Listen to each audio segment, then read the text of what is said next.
Okay, so let's move on lecture number 3. Lecture number 3 हमारे पास separable equation. Separable equation क्या होती है? The differential equation in the form of dy over dx is equal to f of x y is called separable if it can be written in the form of dy over dx is equal to h of x and g of x. अगर तो हमारे पास two variables होंगे in the form of differential equation then वो हमारे पास होगी एक separable form.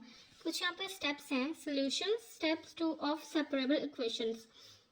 जब भी हमने कोई क्वेश्चन इसका सॉल्व करना था सबसे पहले ये हमें 4 स्टेप्स फॉलो करने पड़ेंगे तभी हम उसका सॉल्व कर सकते हैं. जो पहला स्टेप है वो है we solve the equation g of y is equal to 0 to find the constant solution of the equation. सबसे पहले हमने क्या करना है, g ऑफ y जो कि ये था, g ऑफ y यहाँ पर x है, जो भी g की वैल्यू होगी उसको हमने इज इक्वल टू 0 कर देना है. उसके बाद हमारे पास जो सेकंड स्टेप है वो है for non constant solution we write the equation in the form of this. For non constant solution हम क्या करेंगे, जो y वाली वैल्यूज हम एक साइड पे ले आएंगे और जो x वाली वैल्यू है वो एक साइड पे ले आएंगे. देन हम उसको इंटीग्रेट करेंगे, इंटीग्रेशन लेंगे उसकी. जब इसको इंटीग्रेट किया तो हमारे पास g of y is equal to h of x plus arbitrary constant आ जाएगा. जब भी हम किसी का लेंगे इंटीग्रल लेंगे तब उसके साथ आर्बिट्रेरी कांस्टेंट लाजमी आएगा और एक ही दफ़ा आएगा. उसके बाद हमारे पास ये 3 है point, we list the entire constant and non constant solution to avoid repetition. Then 4 है if you are given an IVP means initial initial condition with use the initial condition to find the particular solution. ये सारी चीज़ें हम एक example के through देखते हैं. यहाँ पर हमारे पास एक एग्जांपल है जिसका हम सॉल्व करते हैं. Find a particular solution of dy over dx is equal to y square minus 1 over x and y of 1 is equal to 2. तो ये हमारे पास एक डिफरेंशियल इक्वेशन है और ये हमें दिया हुआ इन्होंने कंडीशन दी हुई है IVP जो कि हम पीछे पढ़ के आए हैं. अगर आप लोग IVP भूल गए तो मैं आपको बता दूं कि वो होती है इनिशियल वैल्यू प्रॉब्लम जिसके अंदर कंडीशन दी जाती है और वो दोनों कंडीशन सेम होंगी तो ही वो IVP होगी, अदरवाइज वो IVP नहीं होगी. तो हम अब इस इक्वेशन को सॉल्व करते हैं by following these steps. These 4 steps are very important. इनको याद कर लें तभी आप ये वाला सॉल्व कर सकते हैं question. Find a particular solution of this. Let's solve this. Okay, so ये हमारे पास क्वेश्चन था. सबसे पहले हम करेंगे स्टेप नंबर 1 जो कि हमारे पास था कि जो हमारे पास g ऑफ y की वैल्यू होगी हम उसको 0 के इक्वल पुट कर लेंगे. अब हमारे पास Y square minus 1 is equal to 0 है. अब यहाँ पर हमारे पास जो माइनस ये 1 जो है ये माइनस में आ रहा था तो हम इसको वहाँ ले जाएंगे तो ये बन जाएगा Y square is equal to plus minus 1. तो हमारे पास जी ऑफ वाई की वैल्यू ये आ गई. ना मूव ऑन स्टेप नंबर 2 जो हमारे पास था कि अगर तो वो सेपरेबल इक्वेशंस मीन्स अगर x वाली वैल्यू साइड पे हो रही तो x वाली वैल्यूज एक साइड पे लिख देनी है और अगर y वाली हो रही तो वो एक साइड पे लिख देनी है. अब हम यहाँ पर दोनों वैल्यूज को सेपरेट कर देंगे. यहाँ पर डी वाई ओवर जो y की वैल्यू थी वो थी Y square minus 1 and equal to D X over x. ये हमने सेपरेबल फॉर्म कर दिया है. जैसे ही हम सेपरेबल फॉर्म में करते हैं तो हम उसका पार्शियल फ्रैक्शन या फिर इंटीग्रेशन हम उसकी लेते हैं. अब हमारे पास इंटीग्रेशन किसकी होगी, इसकी इंटीग्रेशन करेंगे तो ये हमारे पास अकॉर्डिंग टू द रूल अगर हमारे पास इस तरह आ जाता है 1 तो ये हमारे पास बन जाती है a over y plus 1 plus b over y minus 1. अब हम इसकी इंटीग्रेशन लेंगे. ये भी स्टेप नंबर 2 का ही पार्ट है. अगर दोनों सेपरेबल फॉर्म में आ गई हैं तो हम उसकी इंटीग्रेशन लेंगे. अब हम यहाँ पे इसकी इंटीग्रेशन करते हैं तो ये हमारे पास आ जाएगा 1 ओवर 2 साइड पे. फिर हम इंटीग्रेट करेंगे, ये हमारे पास बन जाएगा 1 ओवर y माइनस 1 लाइक हमने यहाँ पर देखा. उसके बाद ये बन जाएगा माइनस 1 ओवर y प्लस 1 क्योंकि ये माइनस का था और जो डी वाई है वो बाहर आ जाएगा. इसी तरह हम यहाँ पर x की भी ले लेंगे डिफरेंशियल ले लिया. अब हम इसको सॉल्व करेंगे.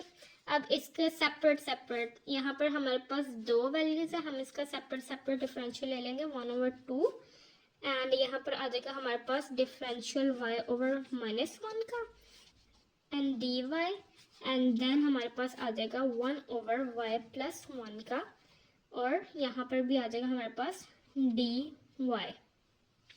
उसके बाद देन हमारे पास ये एज इट इज इसी तरह हम अब इसको लिख देते हैं। अब हम इसको करेंगे सॉल्व, तो 1/2 आ जाएगा। इसका डिफरेंशियल लेंगे तो जो 1 वैल्यू होती है वो हमारे पास लॉग की वैल्यू बन जाती है, तो ये हमारे पास आ जाएगा ln, okay, then y minus 1, then minus ये भी same as it is ln y plus 1, ये हमारे पास इसकी वैल्यू बन गई, इज इक्वल टू ये हमारे पास बनेगा ln x plus c। c एक आर्बिट्रेरी कांस्टेंट है, वो तब तक हम लिखेंगे जब हम डिफरेंशियल लेंगे। अब हम यहाँ पर लॉग का रूल लगाएंगे। लॉग के रूल के अकॉर्डिंग जो वैल्यूज माइनस हो रही होती हैं वो डिवाइड हो जाती हैं, तो ln y minus 1 over y plus 1, okay, and equal to ln x plus c। ये हमारा स्टेप नंबर 2 भी होगा कंप्लीट।